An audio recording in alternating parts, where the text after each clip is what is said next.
When I first started using growth speed, I had a very difficult time understanding how to use it. The interface was very confusing and I could barely come up with my own patterns. After using it for so long, I now understand how to use it, so I want to share with you guys everything that you need to know in order to use it as well.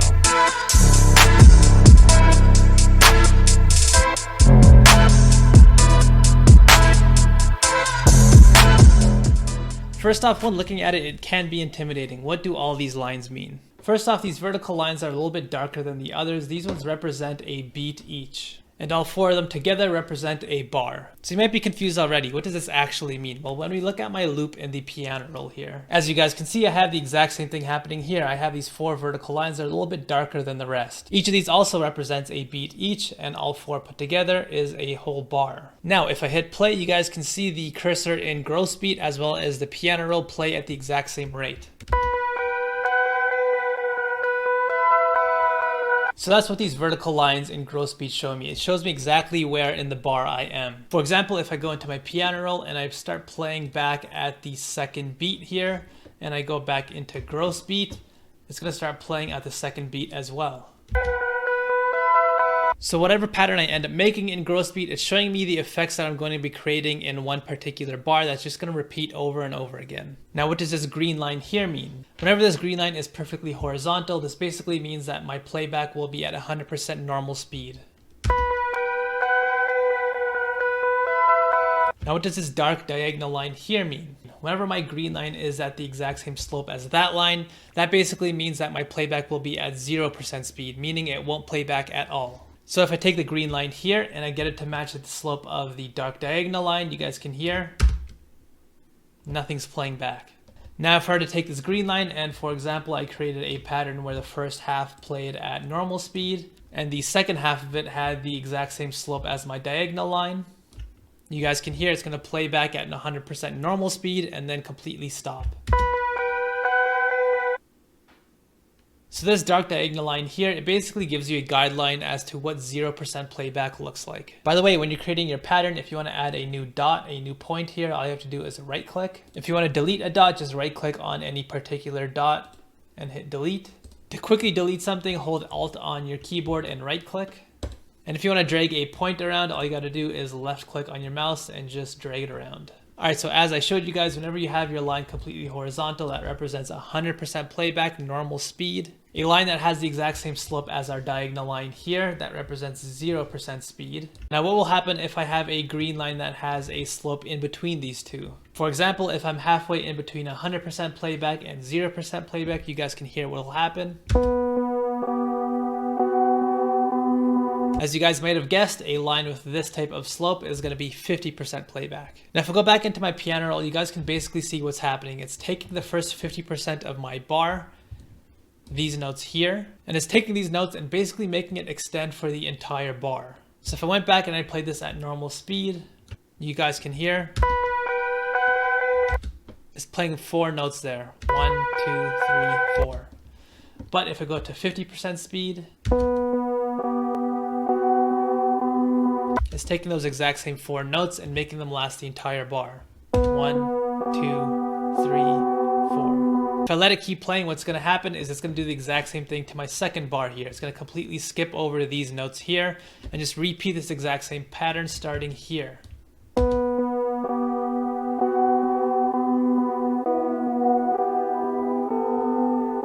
And obviously the values in between are going to be the exact same. If I drag this down here, this is going to represent 25% playback speed.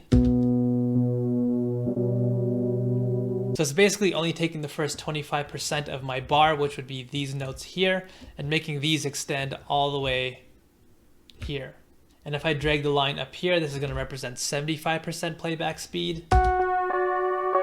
So in summary, whenever you have a diagonal line in your pattern, that's going to represent the playback speed. The slope of the line is going to dictate how fast or slow the speed is. Now you might be wondering what would happen if I took this green line here and I created a pattern that had a slope that's even more steep than the diagonal line here, which by the way is called the safety line. Starting off, we'll create a pattern where the first half of the playback is at normal speed and then at 0% to match the diagonal line, the safety line here. Now what would happen if I took this line and made it even more steep than the safety line? That's when we start getting backwards playback. And the steeper that this line is, the faster that it will play in reverse. Show you guys what I mean. If I kept this slope here, at this particular slope it's playing in reverse, but still at normal speed. But if I make this slope even sharper, if I move this over here, you guys can hear it play in reverse, but even quicker. And if I make the slope even more steep, it got even quicker, even more steep.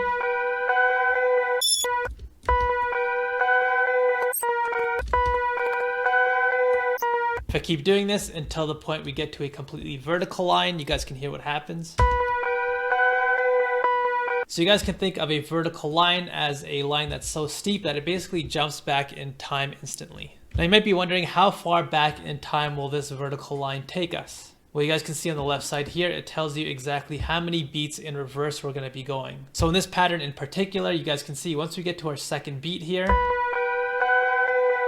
it jumps back in time 2 beats. It's basically telling FL Studio to go from the second beat here and play back in time back to our first beat.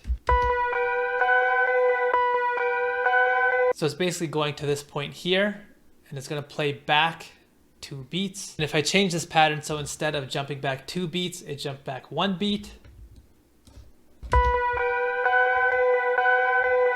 Right when we get to our second beat here, which would be represented right here, it's basically only going to jump back 1 beat. It's basically going to start playing from this section and play back as normal. So whenever we have a pattern that has a step down, that basically means we're going back in time.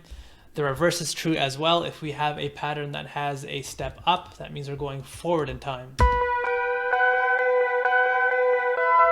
Again, how far forward or back in time we go is dependent on the distance that we create for our step. For example, if I create this pattern here, what's going to happen is it's going to step back in time 2 beats once it hits this part here, and then it's going to jump forward 1 beat once it gets to this section here.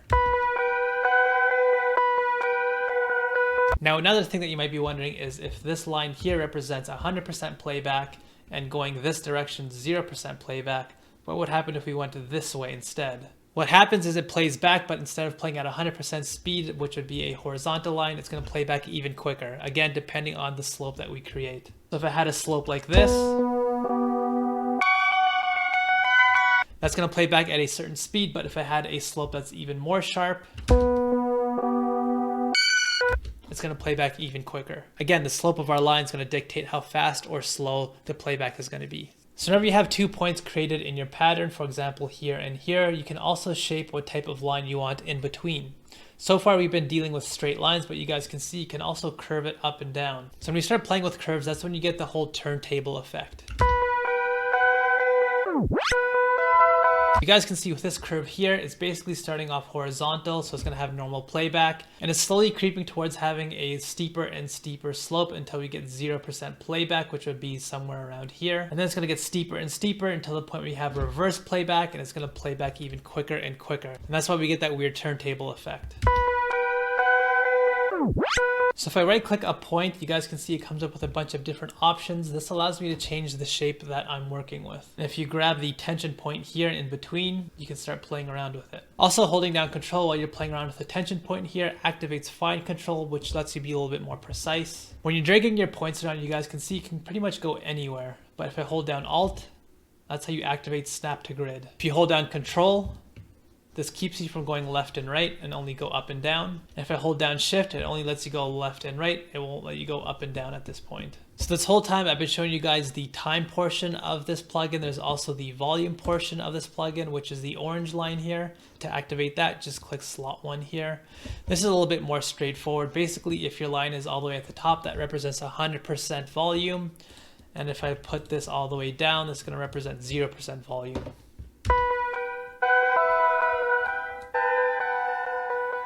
Now to quickly take you through some other useful options in this plugin, if I go to the options menu here and I hit click reduction, there's a high option here. This is useful if you get a lot of clicks and pops in your pattern. Just activate this and hopefully it'll remove those. Both the time and the volume functions have a wet dry knob up here and down here.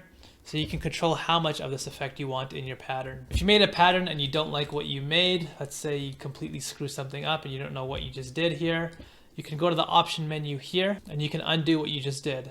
The hold button here, what this basically does is it's going to play back the first bar of your beat over and over again.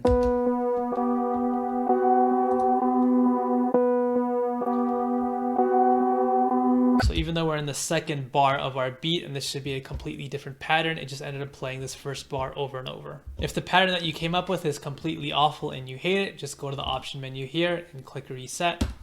And finally, automation. Let's say you find a preset that you like and you only like the first half of the preset and you want to switch it over to another preset partway through the pattern. What you can do is right click and hit create automation clip. At this point, it's going to come up with an automation clip that you can play around with. But as you guys can see, if I try to create an automation pattern, you have really no idea where you are in the automation presets. It's just jumping around, going to a whole bunch of different patterns here.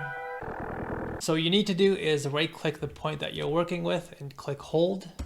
And then what you want to do is select whichever pattern you want to switch over to. So let's say I want to switch over to basic 9. What you're going to do is right click on here, click copy value, go back into your automation, right click of the dot that you want this to switch over to, and hit paste value. So now what's going to happen is it's going to start off at my complex 3 pattern, and then once it hits this point here, it's going to jump to basic 9. And there you go, guys. Those are the essential gross beat tips. If there's something that I did not cover that you think is essential, please let me know in the comment section below. Share it with the rest of the community. While you're at it, please do like, subscribe, do all that good stuff. My free drum kit is available to download in the description box below, and I'll see you guys next Tuesday.